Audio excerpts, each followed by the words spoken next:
Magandang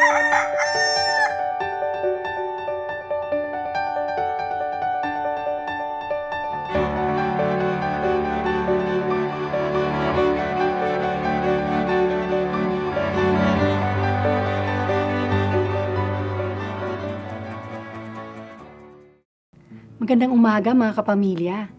Magkape at pandasal muna tayo.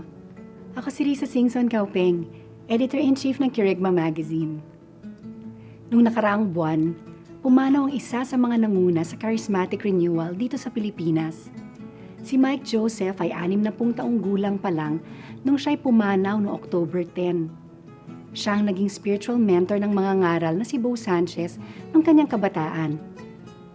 Maraming nahipong buhay si Mike sa kanyang hindi nagtagal na buhay. Ang mga nakakakilala sa kanya ay maaalala siya bilang isang maamo at mahabaging tao. At maaaninag mo kay Mike ang pagmamahal ni Kristo. Noong huling araw niya sa lupa, nasa gym si Mike nakasakay sa stationary bike. Bigla na lang siyang tila nakatulog at sumadlak.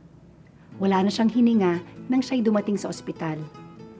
Nagulat kaming mga kaibigan niya at lalo na ang kanyang pamilya sa kanyang biglaang pagpanaw. Namatay si Mike na suot ang kanyang running shoes.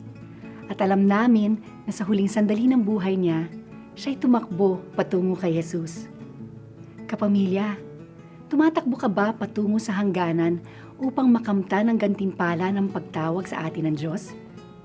Hindi natin alam kung hanggang kailan tayo mabubuhay, kaya't sikapin nating mabuhay para sa Panginoon sa bawat sandali. Tayo manalangin. Panginoon, napakaikli ng aming buhay, kaya't bigyan mo kami ng grasyang mamuhay ng tama at tuwid para sa inyo. Amen.